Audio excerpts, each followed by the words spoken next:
Thank you all so much. It's been a wonderful week here working with the piano majors and even some non-piano majors that have been brave enough to come up and try things Monday, Tuesday, and Wednesday since I started this week, started the first of my 3 weeks here. So this is everything that I'm talking about and dealing with in my 3 visits here is an outgrowth of a course that I teach regularly at Hunter College called Composition and Improvisation for Classical Pianists. So as Dr. Subotic has said, I've been covering Baroque and classical style improvisation this week. When I return the last week of October, I'm going to be dealing with Romantic era improvisation, expansion of textural language, and more chromaticism in the piano. And the bulk of that week will be on jazz. I work as often in jazz as I do in the classical realm. And then finishing with free improvisation, unclassifiable improvisation, and extended techniques, putting foreign objects in this instrument and making it sound not like a piano sometimes. So that's going to be the broad outline, and the students that have been coming to my workshops are going to all work on final projects. You are all welcome too, whether you're a pianist or not, to attend as well when I come back. And if you want to contribute something as a final project and have it included on the final concert in April, please feel free to do so. But if you haven't been coming, you'll have to start coming when I come back October 27th through 31st, I believe. So, one of the things we've been talking about is that so-called classical keyboardists before the mid-20th century, so all improvised. And generally, if you didn't improvise, particularly in the Baroque or classical era, you didn't work. You couldn't just play Bach or Mozart brilliantly. You had to be able to make up things on the spot. And that, as we've had more and more specialization in the history of performance, that sort of got segregated into different areas. So Mozart was one of the greatest keyboard improvisers in history, not just one of the greatest composers in history. I've been talking about the piano concerto as a genre because this is his medium to present himself as a star soloist and a star improviser. There is in concerti a solo spot for the soloist where the orchestra stops playing and the pianist plays, or whoever the soloist is, violin concertos, violinist obviously, a cadenza. And cadenza means specifically an improvisation on a cadence. And so you get to a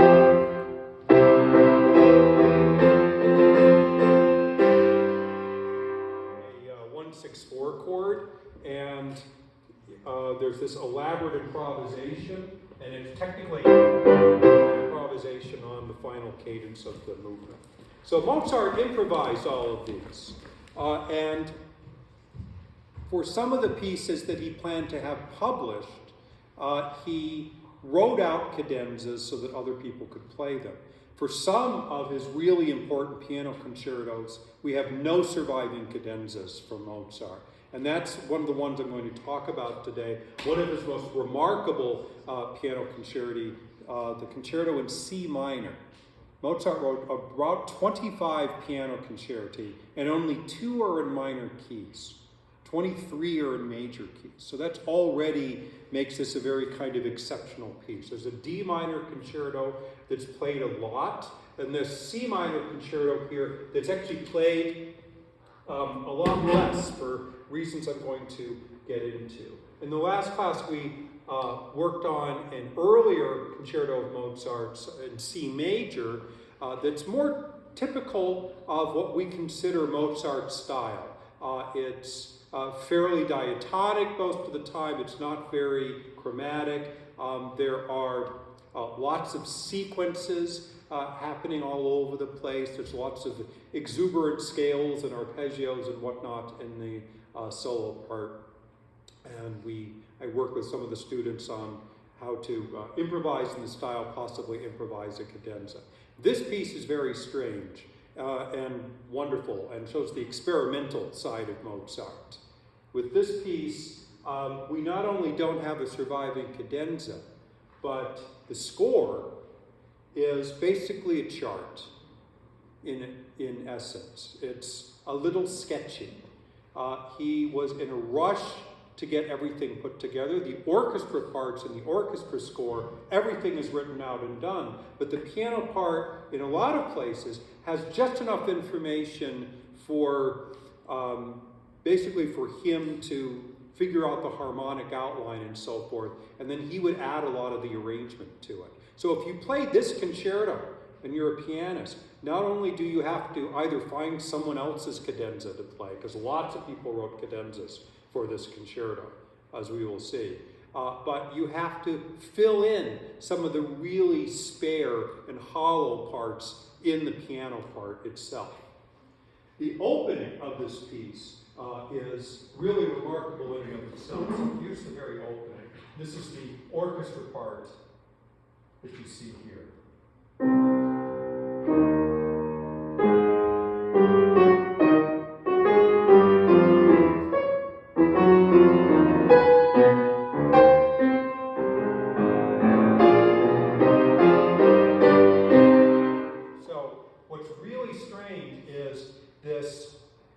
These first 7 bars or so where we just have a unison line.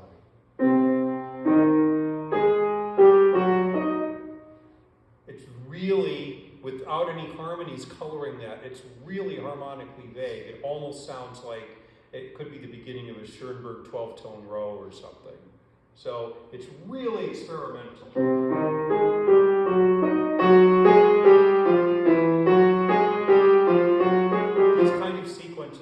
I can imagine the audience just completely scratching their heads until they got to the C minor cadence that happens after that. We have F sharp going to A flat, and then going to G flat for you music theory fans. Those are chromatic double neighbors. These very strange intervals, these diminished third intervals. Really kind of creepy and weird. So I love that opening, the ambiguity of it. And then he starts harmonizing the melody, and we have a descending sequence.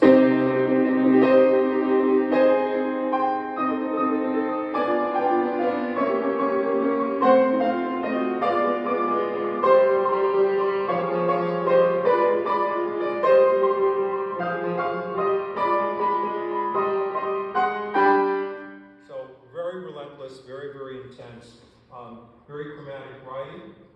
When we use that word, sure, how many of you have heard the term chromaticism? Right, okay, we got that. It's a label. It's a label that we are told is important in music history and music theory and so forth. So what does it mean, chromaticism? So we could think of the chromatic scale, of course. The notes in the chromatic scale are used. But also just tonal music, but tonal music that's very dissonant and that is unpredictable in terms of the harmonic realms that it's going into and so forth. So he uses one of the favorite tricks.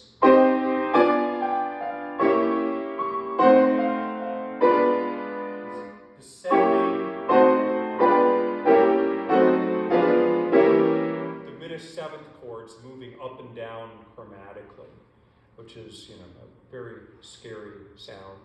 The diminished seventh chord is the most dissonant of the maybe standard practice seventh chords because it's got 2 tritones in it, right?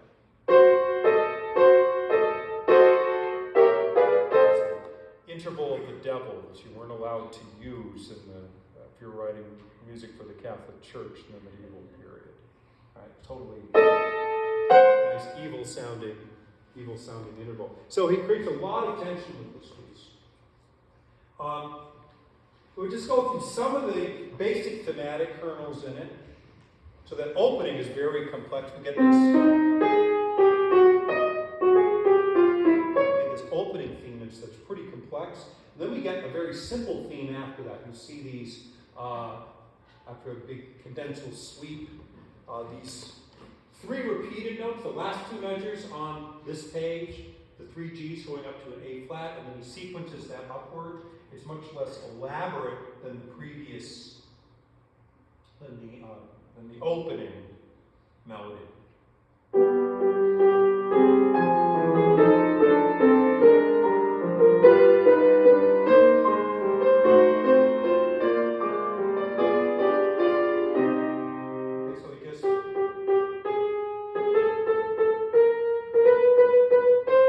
Still moving chromatically. This idea of this, everything sort of oozing up and down chromatically is a really unifying element of this piece. It starts off with something more elaborate and then something much more simple.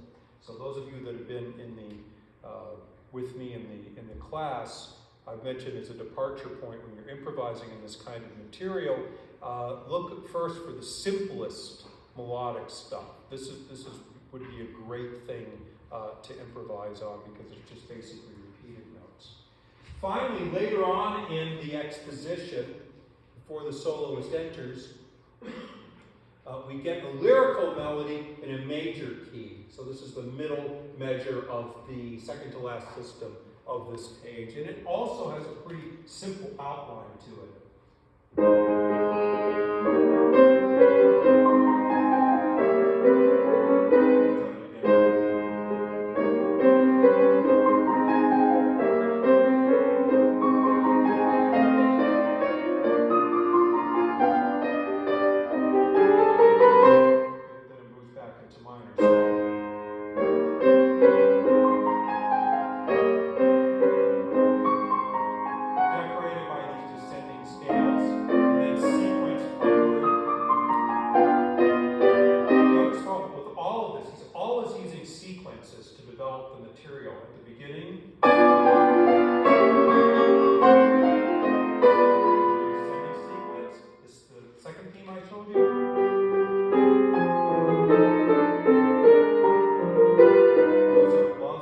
And this last theme also sequenced.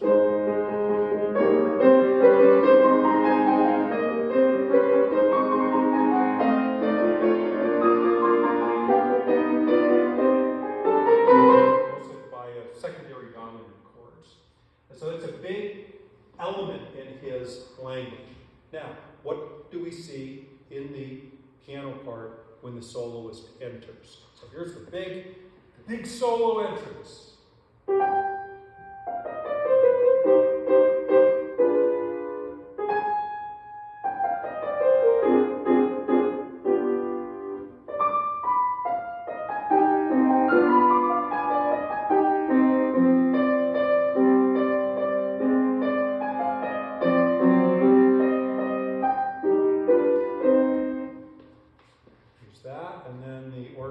Plays a fragment of the opening theme, and this is the next thing we see in the surviving keyboard part.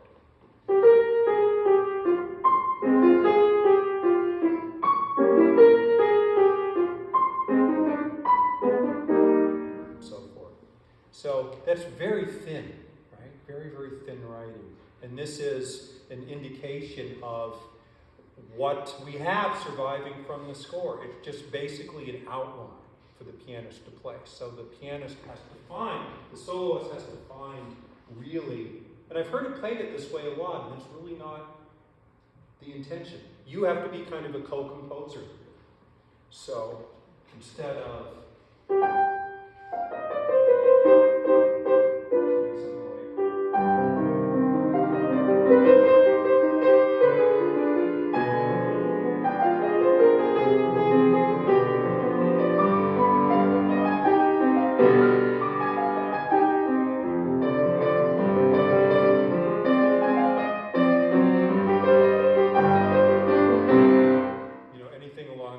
you have to sort of fill out the rest of the notes. And what I'm doing is taking what are the suggested harmonies.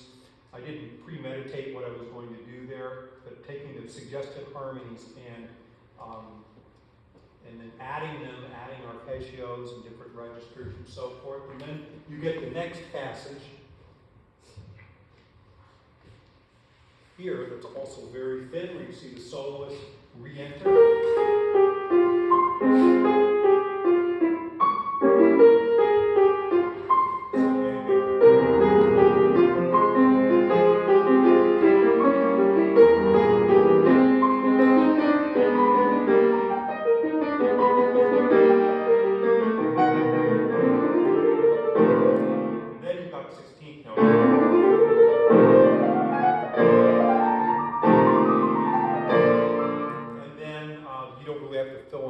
Because then you've got actually, moving lines happening. So that doesn't really demand anything, even in the place where you stopped. You don't necessarily have to add anything here because there's activity in this part.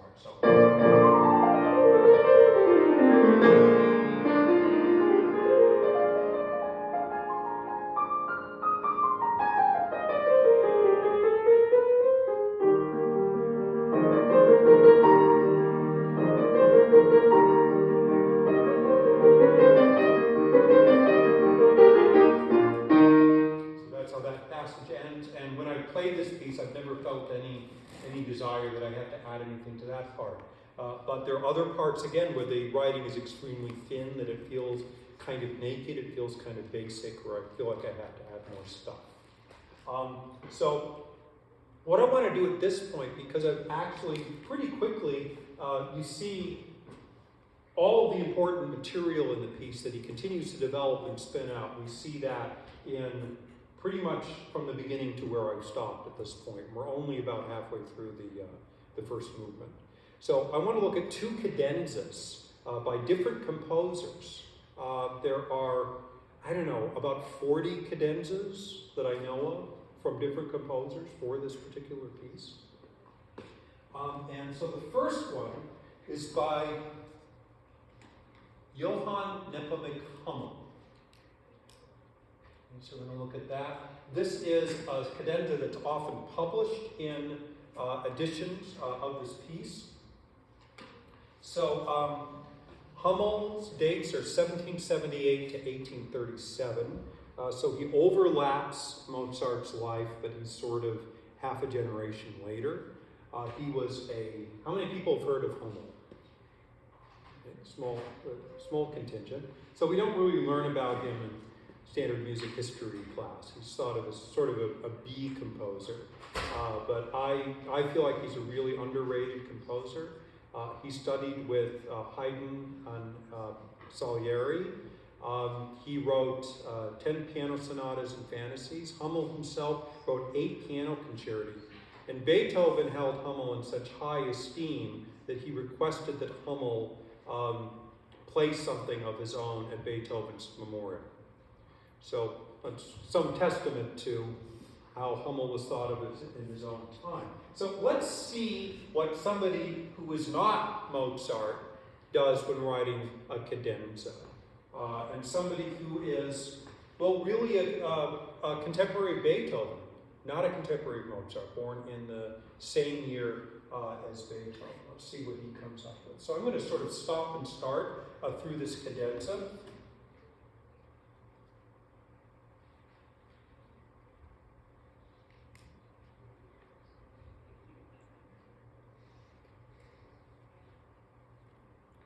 So what happens, scrolling forward, and just demonstrate a few things. So the orchestra goes. 1-6-4 chord in C minor, that's the signal to the soloist, and that's an expectation chord for people hip to piano concertos. It's like, all right, man, it's time for the big solo. Let's see what happens. So plays that, and we get this cascade, the opening, in small notes and small note heads, which is an indication to use a lot of rubato and an indication that it's not really melodic material, it's more textural material. So this is the first thing we hear.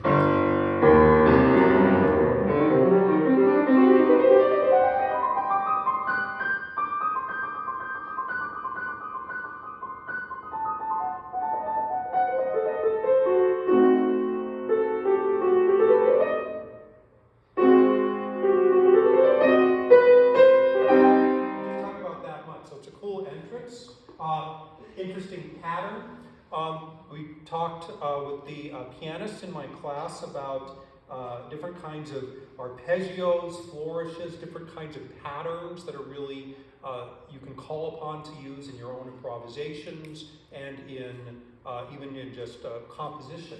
And so this pattern is just basically a decoration of a sweeping upward C minor.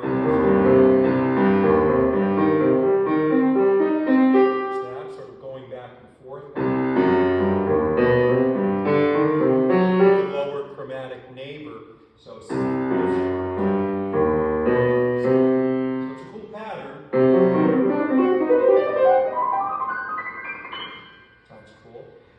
And I think he might have ripped it off from Beethoven. One of my favorite, one of the most amazing cadenzas to me and to a lot of people I know that any composer ever wrote is Beethoven's the longer cadenza to the first movement of the fourth piano concerto. It's my favorite, kind of my favorite thing about that piece. And lots of other people wrote cadenzas for that piano concerto, but I can't see ever playing anything other than that cadenza. So he has a point in that concerto where he goes G minor.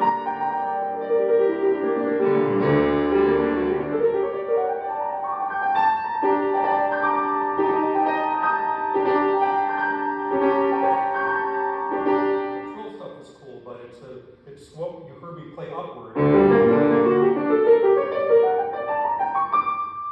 Hummel gives us, so, loss of time, right? And maybe it was an homage, for people in the know. Who knows? But it's fun to find those things. So I like this. I like the continuity, how it proceeds. How Beethoven comes out of that with these fills, how Hummel comes out of it is very different. And he changes one note, we've talked about that too, do a pattern, and then change one note in the pattern to change the chord, but retain rhythmic continuity. And then he has diminished seventh, and inversions, descending.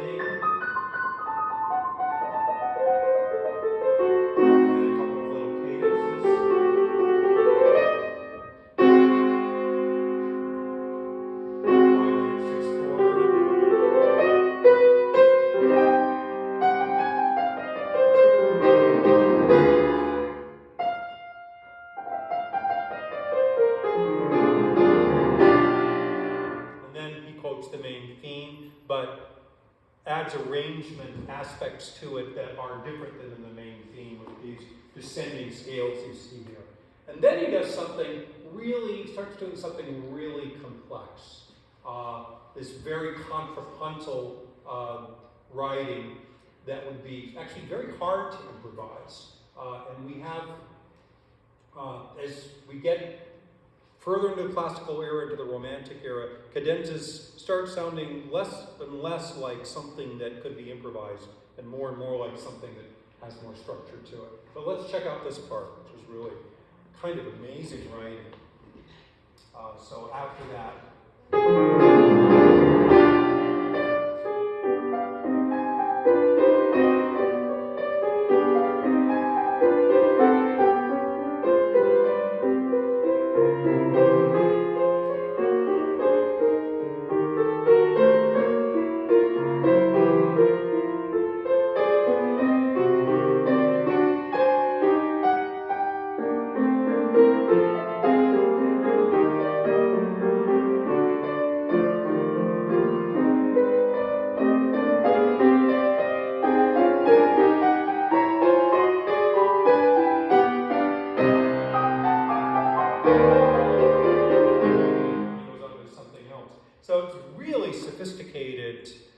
contrapuntal writing here, very twisted,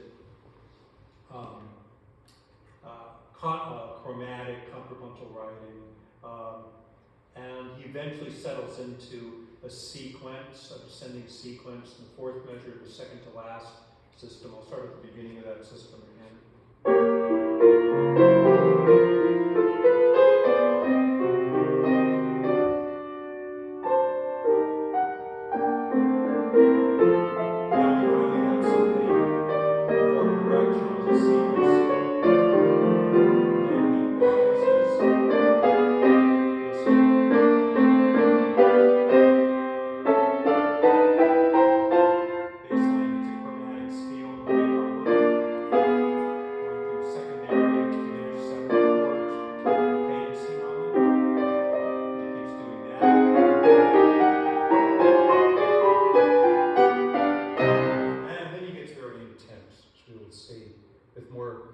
virtuosic material, because in a cadenza you are supposed to show off your chops as well.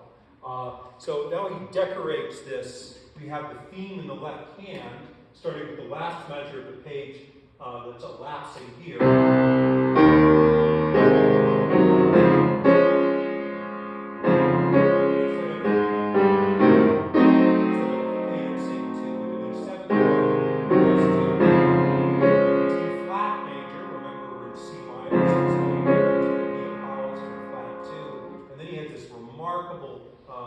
Intense sequence that continues after that.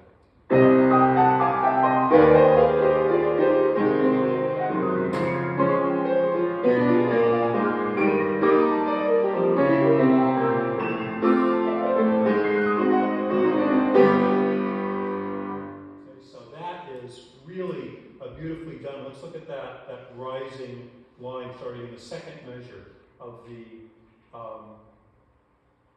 first full page you see here.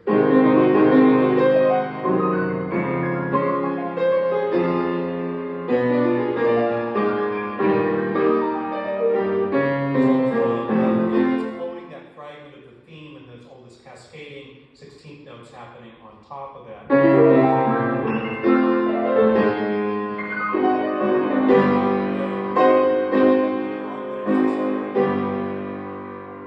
This next passage, dun, dun, dun, dun, dun. You remember that from the opening? So now he really decorates this with this intricate series of rising scales where then you have to skip downward over and over. So I'm going to go through this slowly once. Suspensions, second suspensions.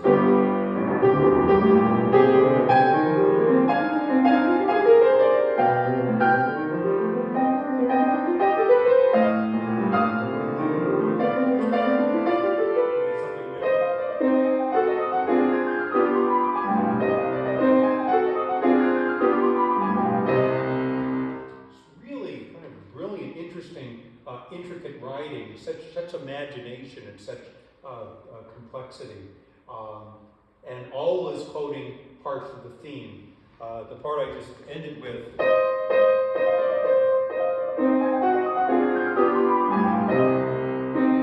This line is so intricate on top of it, and it's actually a very fast. Starting on beat 2. Just sort of throws it out there. So the line in extreme diminution, while on the left hand, it's in the original speed, the original note values. A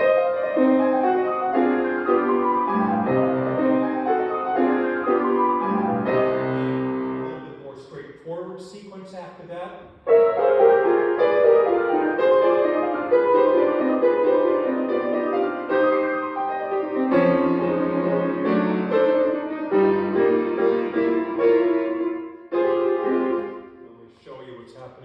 As these trills continue.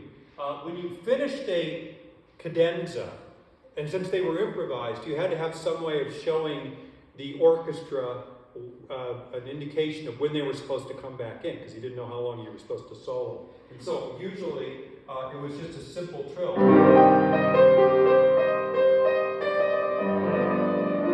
He's trilling.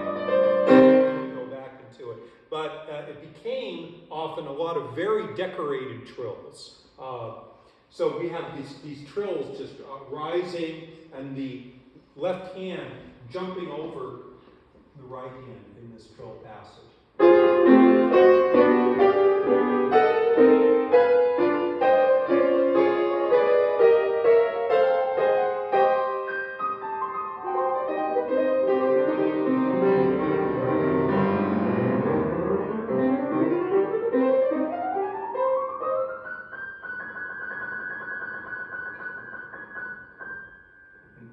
Very effective to strip that all away and just have this very fragile high register line.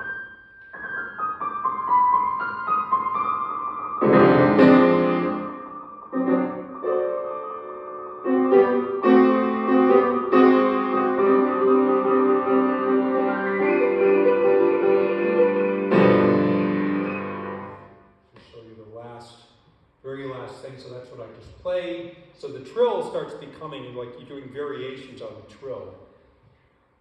And this is what happens at the end of the cadenza.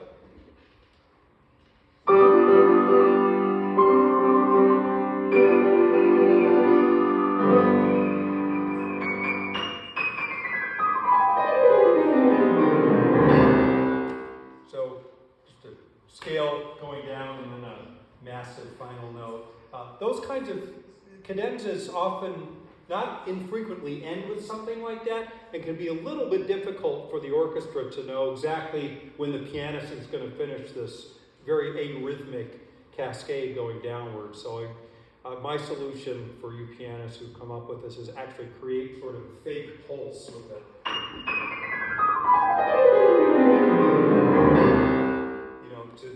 Give that to the orchestra. Maybe a little more subtly with that, but I found it to be very helpful. It's nice when the orchestra actually comes it together with that final note. So really an ingenious cadenza. Does it sound like Mozart? Not so much. No, it sounds more like Beethoven or sort of late classical, early romantic cusp. And this is, it's an interesting question, and I think it's a kind of a matter of taste. Do we need to be purists and improvise or create cadenzas that would seem like they would have been created between 1756 and 1791 in Mozart's time? Or can we go just a little bit further outward, or can we go a lot further outward? For me, that answer is really circumstantial. Some stylistically impure cadenzas, including the ones I don't do stylistically absolutely pure cadenzas. Sometimes I go pretty out. Some of them I feel work, and some of them I feel don't work, and often for kind of very specific reasons. This is living art, so my argument is create a cadenza that shows something of, beyond Mozart, while still not being so jarring or so off-center that it becomes too much of a juxtaposition, too much of a contrast for the piece. And so I often put jazz inflections and these kinds of cadenzas, but I like keeping the same textural language that Mozart has. So if it gets too bombastic, and we're playing larger sonorities than Mozart would ever use, then for me, that's where I feel it's a little bit crazy and not successful. And that brings me to Brahms, which is the other cadenza I want to look at. So Brahms is much later, obviously. Brahms is 1833 to 1897. So, Mozart was dead for decades by the time Brahms was even born. Like all the romantic icons, he revered Mozart and created a cadenza for this concerto as well. I think there are fantastic things about this cadenza, and I think this cadenza also definitely sounds like Brahms, and I'm very impressed with a lot of the material in it. So let's see what Brahms does with the approach of writing a cadenza to this concerto that was written in the mid-1780s.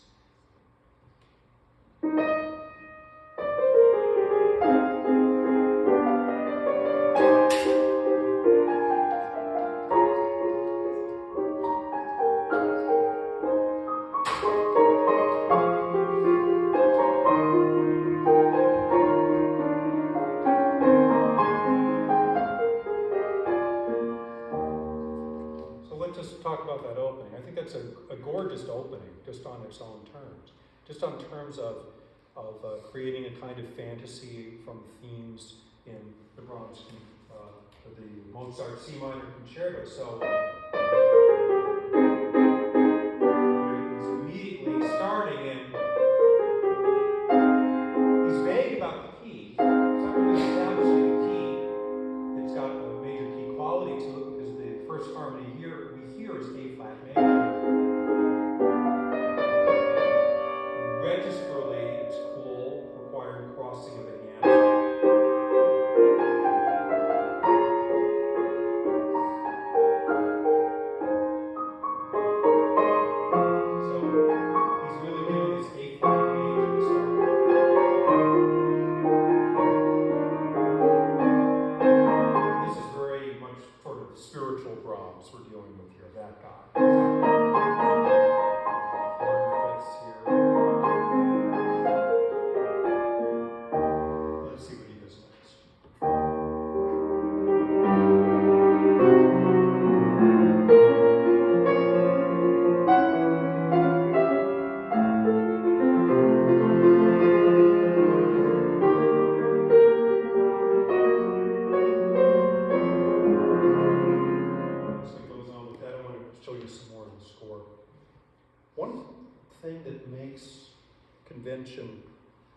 that can make something sound like an improvisation is a kind of lack of proportion. So a proportion that you would, if you're composing, you're thinking of, well, you know, I don't want this section to be too long, or I don't want this section to be too short. If you're premeditating everything, right, you want a balance to happen. And if we either move around a lot more quickly than expected or stay in the same place a lot longer than expected, something can sound much more spontaneous. And that is a really cool thing that Brahms does here, starting at about, when he reaches this D flat major at this point. And he stays there, D flat major and then D flat dominant seventh. He stays there for quite a while, just like he's basking in it. He just loves the color of that harmony on the instrument. And just harmony just stops moving. It's restless at first. I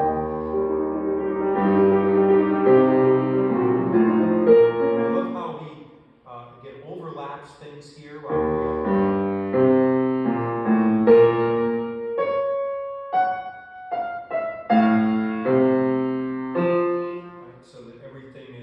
It's 4-bar phrases, but the first bar of the next phrase is actually the same as the 4th bar of the previous phrase. So anyway, I'll go through this passage and it'll be obvious where he's really relaxing.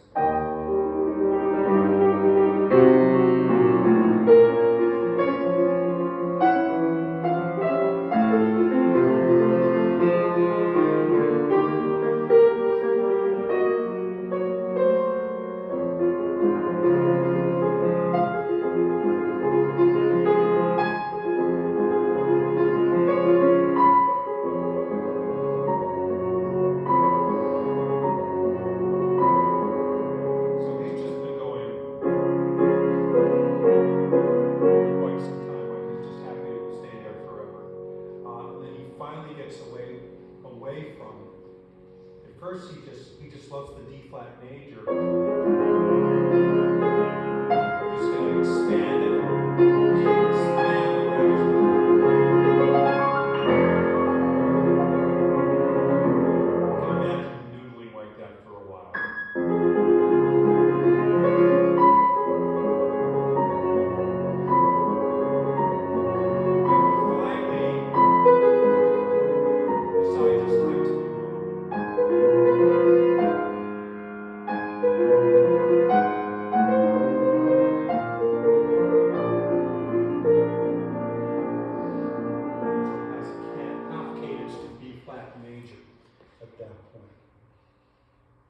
Things get a little bit more dense at this point. This is what happens next.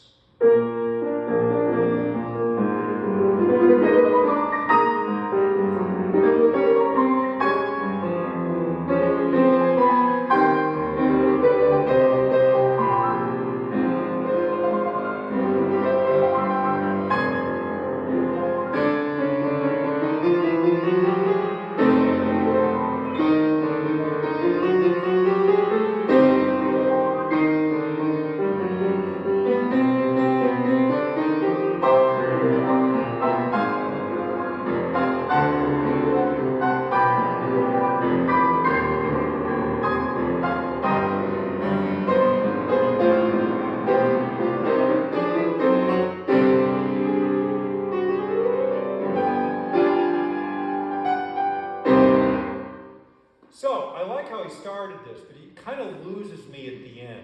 The massiveness of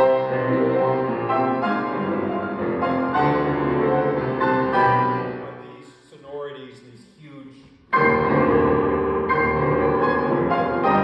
And this is, you go back to the rest of the concerto, it's an anticlimax after that. You're never going to get sonorities and resonance that large for the rest of the piece when you have 2 more movements to go.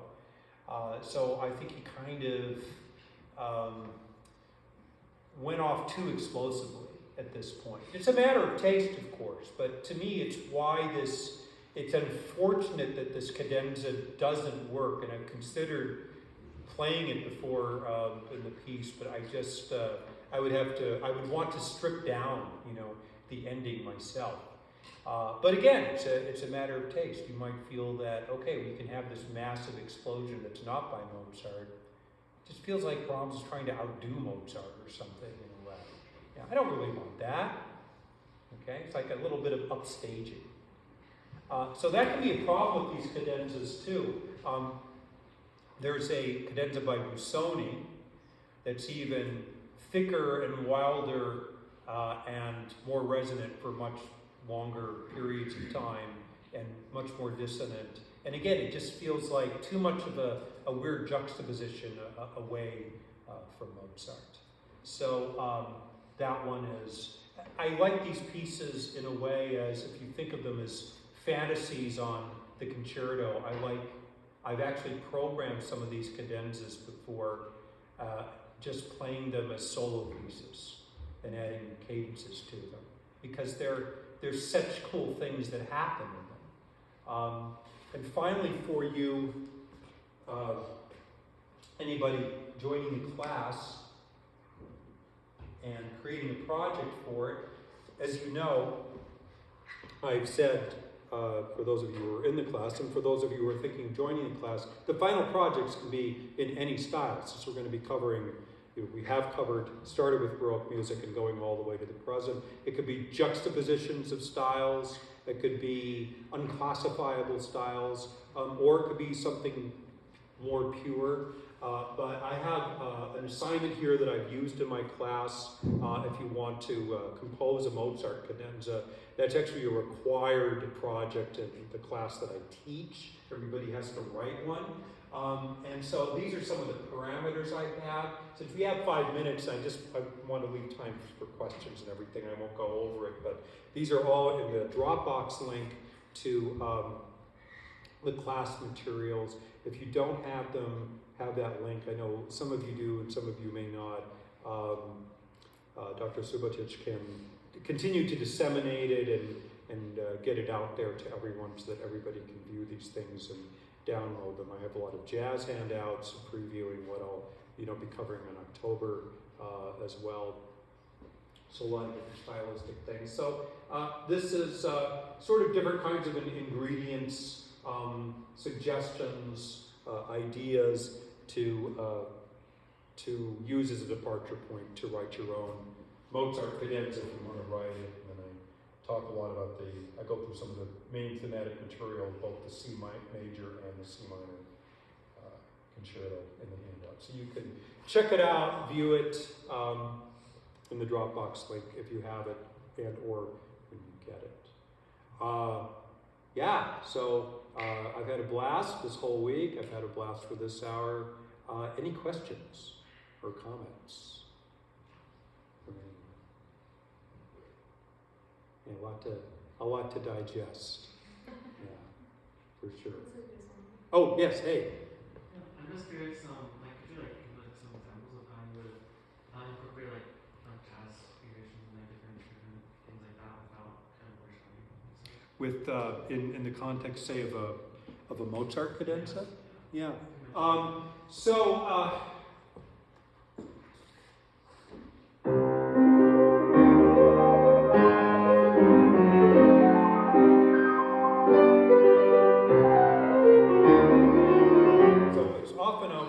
Throw in like a blues scale fragment and then go right back to something more diatonic of its time. I like putting the stuff in, sort of juxtaposing it that way and sort of sneaking it in a little bit. Sometimes I will start off like that and sneak more and put more and more of it in, so like the proportion changes slowly. But just sort of ramming right into it, I wouldn't want to.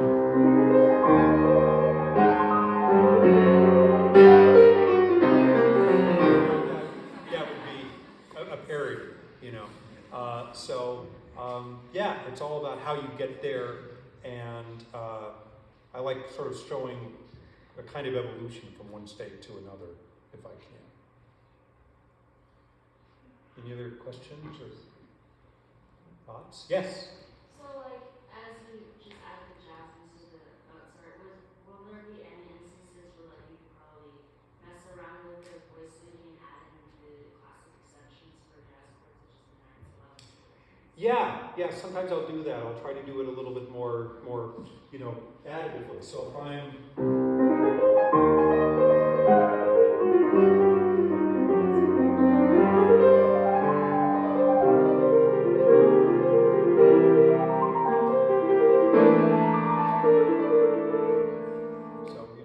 dominant seventh and I'm using it, I'll go to a 13th voicing, but I don't want to go directly to the 13th voicing. I want to, show the old school voicing first and then go to it. And I've found it's more successful for me, if I do it in the middle of a phrase that way and not start a new phrase with it. Again, I'm sort of sneaking it in a little bit. And then,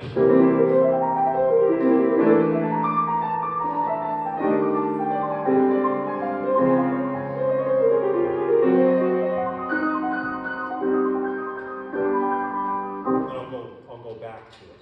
I'll try to end with something more Mozartian, but let the other stuff kind of sneak in and cohabitate with it for a while, and then we see.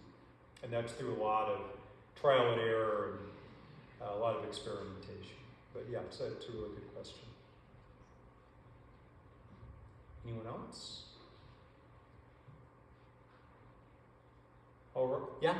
So on the original score, there was like those notes at the bottom that were like, oh, this note shouldn't be here, evidently, because of like the viola line here. What led to those discrepancies that so much so that they like had to include like those little bits of information on the bottom? Is it just time? Is it because, like you said, like they lost those cadences, or what are those notes like for? I thought they were really interesting, but I was wondering like the purpose and how they got there. Yeah, well, this is, all of this is in the musicological realm. And musicologists who are specialists in the history of this piece, the documentation of the piece, which includes not only scores, but any writing, any letters. There's actually, we know some things about the piece from letters and notes in Mozart's hand, as well.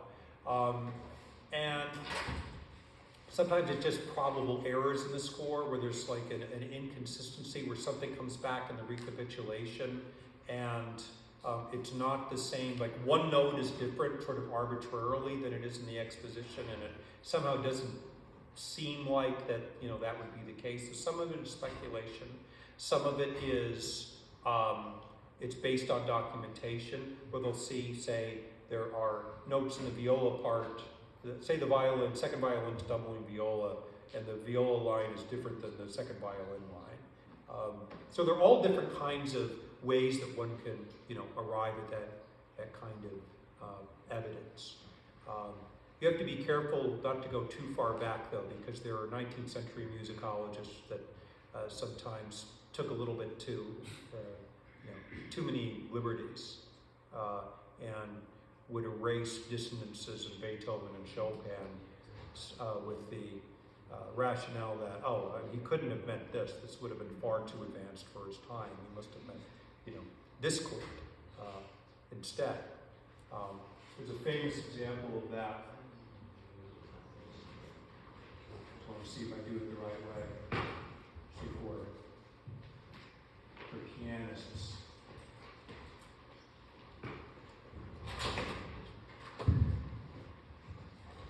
Wanted to see if I could find the edition where this horrible thing happens. So you all know this, pianists.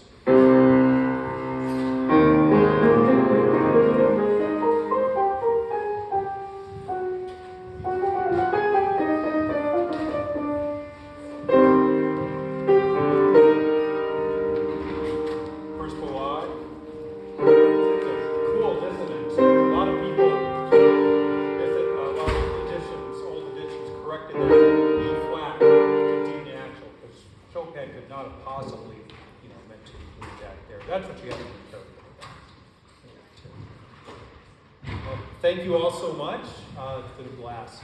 Thank you.